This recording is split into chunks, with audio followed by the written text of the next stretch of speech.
Hello and welcome to In Depth. I'm Tina Jha. In 2015, the United Nations General Assembly adopted the 2030 Agenda for Sustainable Development. 193 member countries, including India, committed to the 17 Sustainable Development Goals that required efforts to end all forms of poverty, fight inequalities, and tackle climate change while ensuring that no one was left behind. India played a significant role in making the declaration, and its progress in achieving these goals are crucial for the world as it is home to about 17% of the world's population. And just 3 years later, India has crossed the halfway mark in achieving these goals. The SDG India Index released by the NITI Aayog and the United Nations last week show the nation has a score of 58, a little beyond halfway mark in meeting the target set for the year 2030. Which are the states that have emerged as front runners in the race to achieve sustainable development goals? Which states are lagging behind? And what are the parameters that have been covered in preparing the SDG India Index? We'll look at each of these issues in depth today.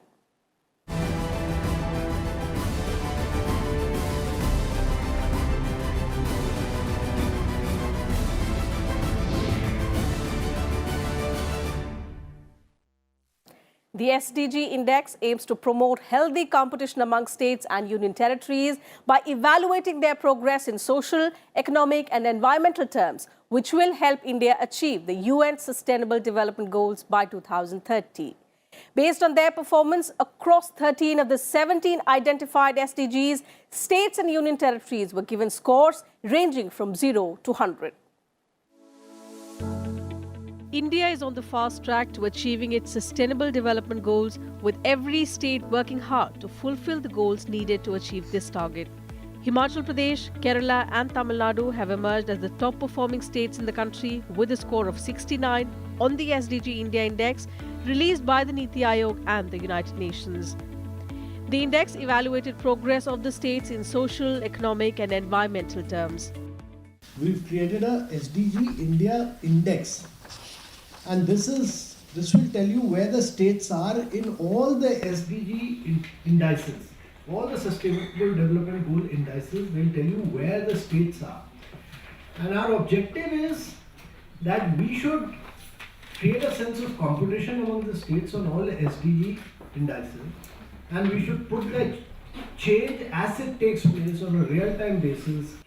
On zero hunger parameters, Goa, Kerala, Manipur, Mizoram and Nagaland were the top performers. Among the union territories, Chandigarh took the lead with 68 points because of its exemplary performance in providing clean water and sanitation to people. According to the SDG India Index, the nation as a whole has a score of 58. With this, the country has managed to cross the halfway mark in meeting the Sustainable Development Goals. So the aim of this report is to actually provide a tool to policymakers, to policy implementers in the states and UTs so that they know in which goal they are performing, whether they are performing well or whether they are very far from the SDG target, and also to spur competition among states and union territories so that they learn from the best practices of each other, because these SDG targets have to be achieved by the year 2030. So what is their relative preparedness and what is their relative performance of various states? This is actually a mirror for each one of us. With this report, India has also become the first country to present a report measuring SDG goals at a sub-national level. I have not yet seen any country around the world launch an index that is based on that level of methodological soundness and actual official data, as India has done. So if indeed you are the first, congratulations, India. The SDG India Index is a comprehensive index to measure progress of states and union territories through a single measurable index. The index took into account 13 out of 17 goals specified by the United Nations, including healthcare, gender equality, clean energy, infrastructure, education and peace. Under the index, states will be monitored on real-time basis across 62 of 306 national indicators outlined by the United Nations.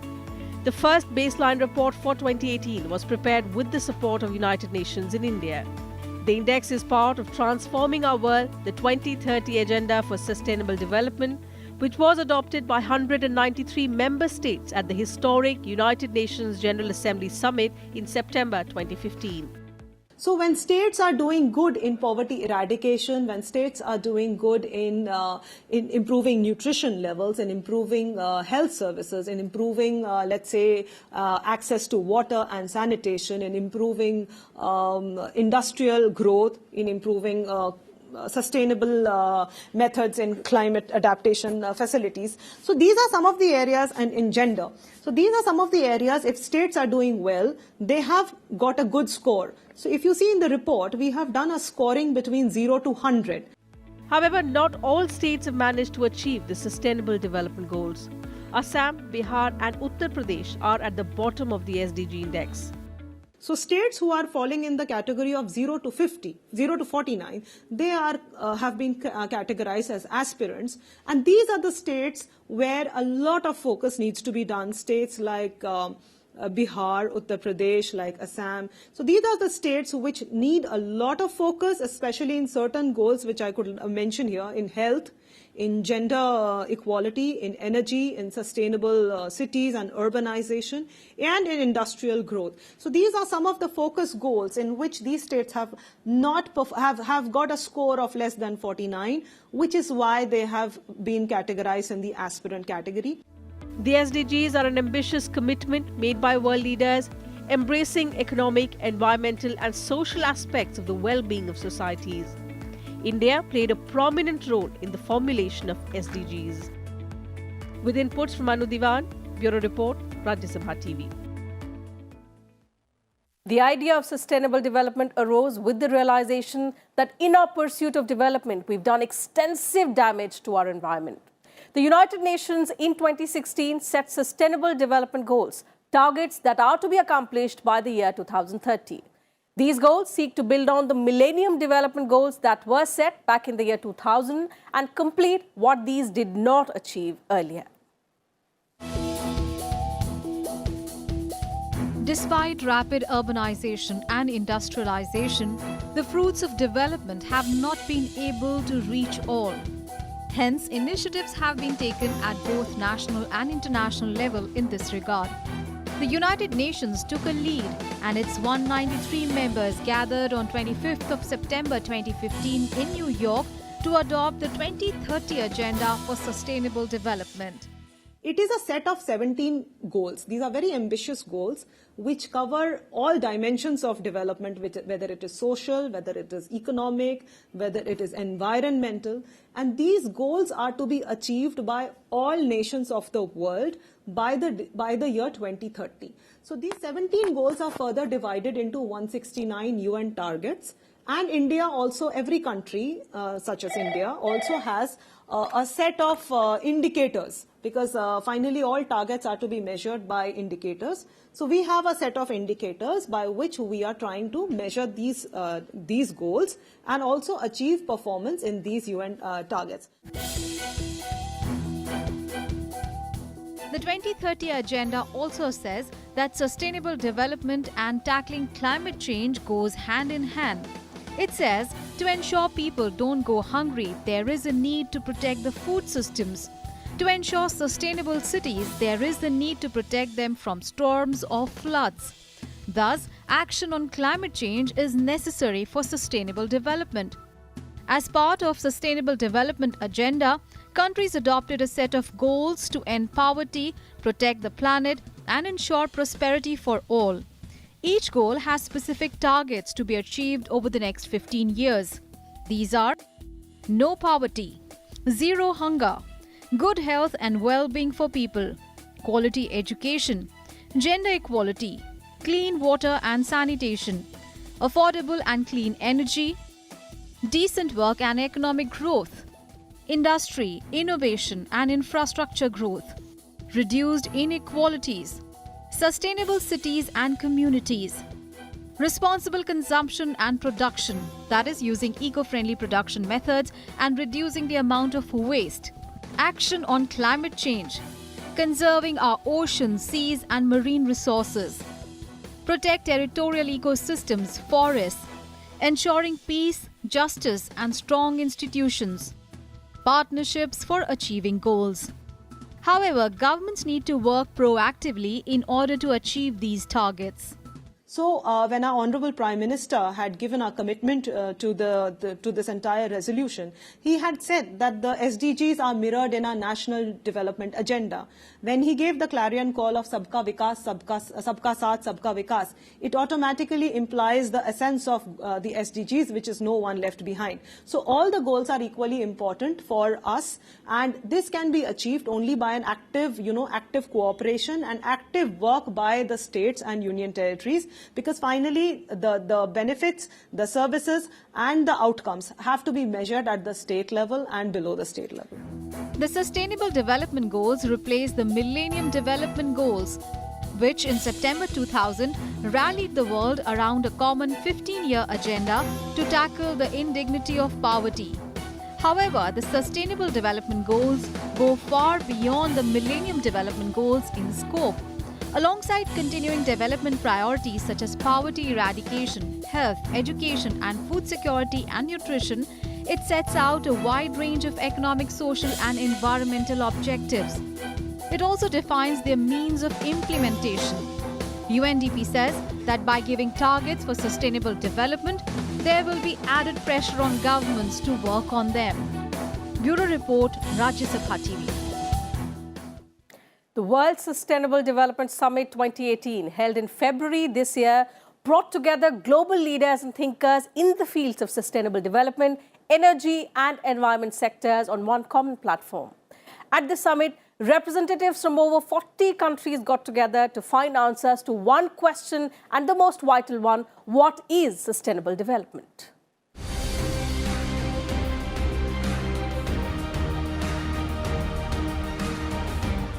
Increasing population, expanding cities, disappearing forests, and shrinking natural habitats. The last few decades have seen the emergence of a debate over development that is also sustainable. On the one hand, there are those who argue that urbanization, concrete buildings, and expanding roadways is the parameter for development, but on the other is the group that argues that this expansion is akin to destroying the world. Sustainable development is the balancing act between these two thought processes. So there cannot be any development unless it is sustainable, because otherwise it just becomes uni-centered or a linear growth. And linear growth always has damages for the environment, has damages for the people who are associated with it. So when we talk about growth, it is no longer that, the economic growth per se. However, it is linked to much more, and it has to take into account concerns of environment, concerns of inclusive growth, concerns of passing down the value to all the people living at the base of the pyramid. So that is where sustainability becomes a very major aspect of any process of development in any part of the world. Sustainable development essentially means that the needs of the future generations are not sacrificed at the altar of mankind's current ones. It includes removing poverty, simplifying daily chores, and improving the quality of life, keeping in mind that we use only as many natural resources as can be replenished. The usage of natural resources needs to be moderated to save them for our future generations. It means that we take a breather and evaluate whether our race towards industrialization is destroying the finer nuances of life. जितना ज़्यादा हम waste किसी और चीज़ के लिए खर्च कर सकते हैं वो करें। तो ये तीन चीज़ें, इनकम्स बढ़ी, इनपुट रिसोर्स एफिशिएंसी बढ़ी और वेस्ट मैनेजमेंट कम हुई, इसको हम सस्टेनेबल डेवलपमेंट मानते हैं। The modern concept of development began with the invention of the engine in the 17th century. The Industrial Revolution a century later started depleting natural resources at a faster pace than could be replenished. By the 20th century, industrialization was seen as the only path towards economic growth and removing poverty. This led to an irreversible change in our environment. The realization that this was a path towards destruction of our planet has come only now. As you know, we are at 1.1 degrees Celsius above the pre-industrial level already. We have, through the momentum of warming, another 0.2 or 0.3 of 1 degree C already built in to the emissions. Because remember, the oceans have not yet warmed to the level of greenhouse gases. We still have a net energy imbalance. We're still warming the planet. It takes a long time to heat up the world's bathtub. Sustainable development is now a major pillar of international cooperation. The United Nations has spelled out goals in the area. To fulfill these, a global framework is also being developed. The realization might have come late, but there is still time to reverse the impact that we have had on our planet. Not only governments, but the citizens of this world will also have to realize that the Earth's resources belong to everyone, even those who are not born yet. And that will be the core value that we need to function with. With inputs from Leena Sharma, Bureau Report for Rajya Sabha TV. And time for a short break on the program. We'll be right back.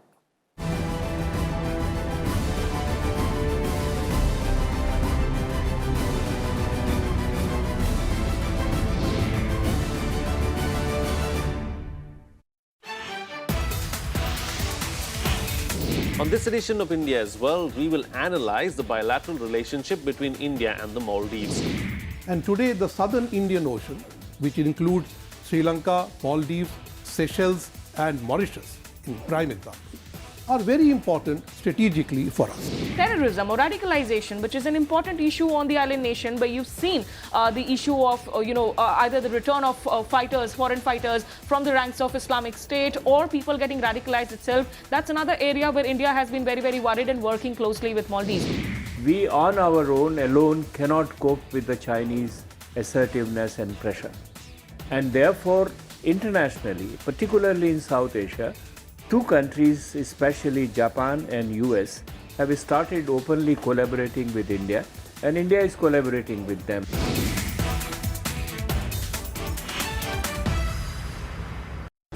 Watch The Big Picture with me, Vishal Dahiya, at 9:30 p.m. on Rajya Sabha TV.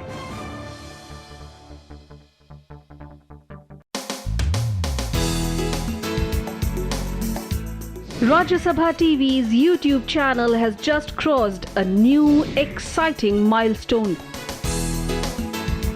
It now has over 1 million subscribers. That's more than 10 lakh people who like and want to watch RSTV.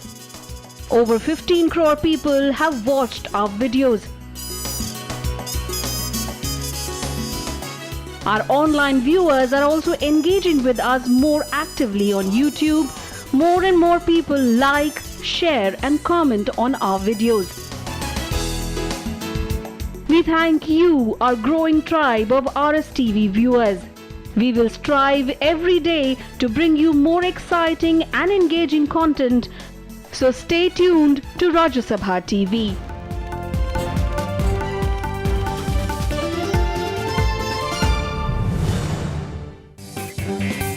देखिए विशेष मेरे साथ आज शाम 7:30 बजे सिर्फ राज्य सभा TV पर।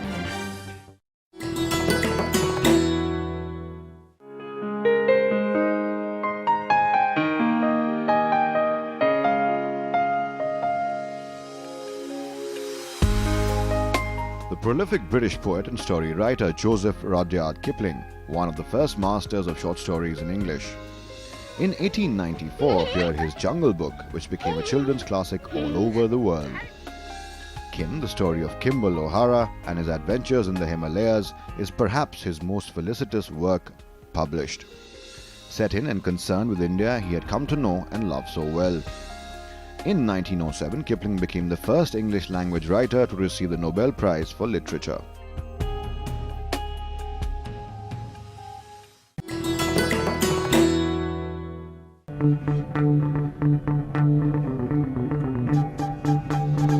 Art arisen from a multi-hued cultural canvas.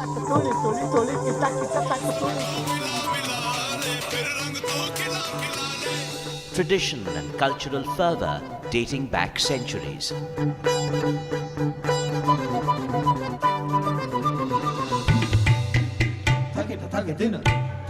And encircling them all, there's a magic that awes. Embrace your nation's brilliant human warmth.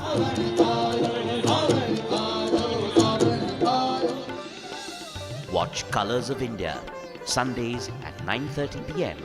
on Rajya Sabha Television.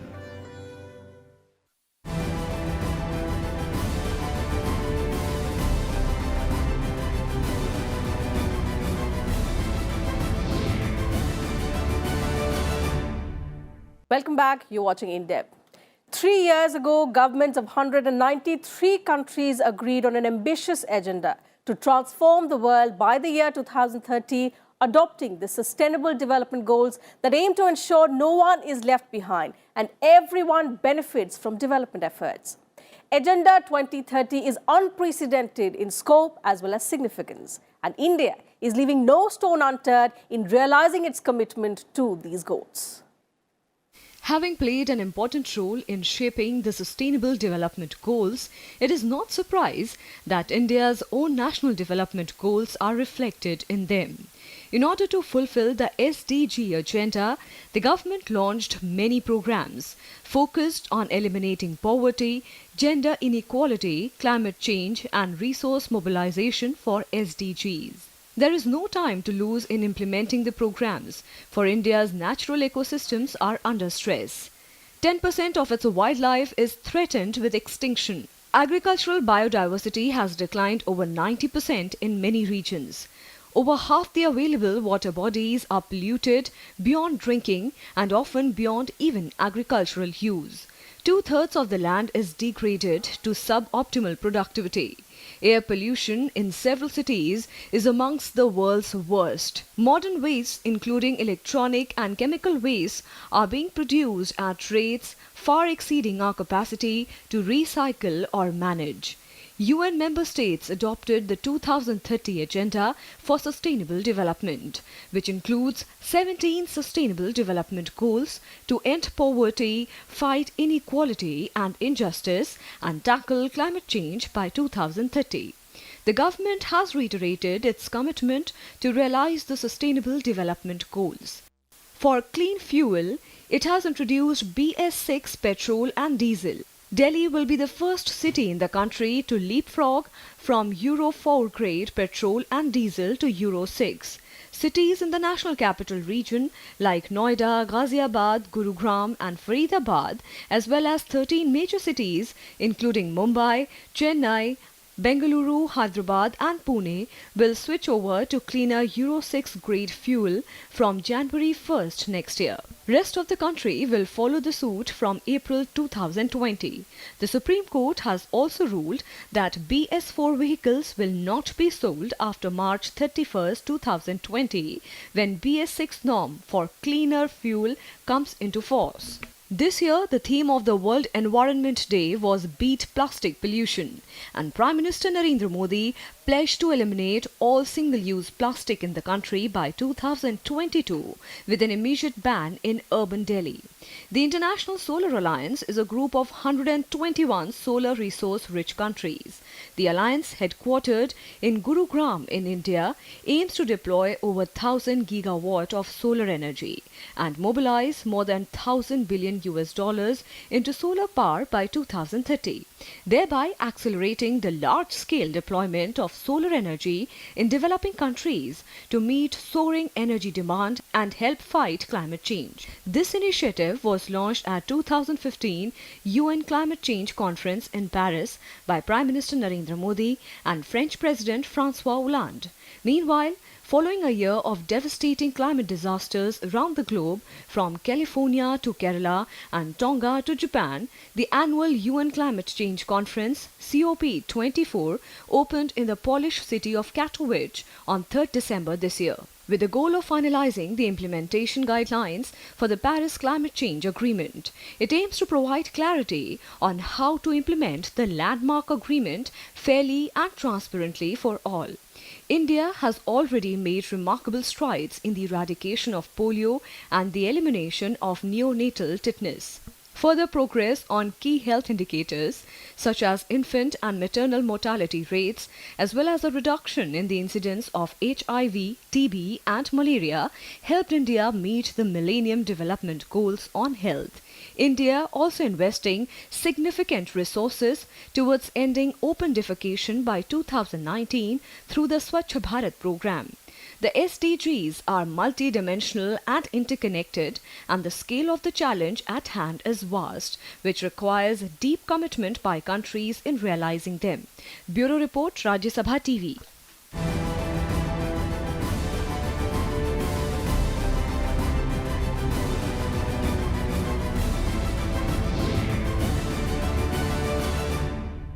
And that's it from us in today's edition of In Depth. We'll be back same time tomorrow with a focus on some other subject. You can also watch our episodes online on YouTube and Twitter and get back to us with your feedback and suggestions. Thanks very much for your time.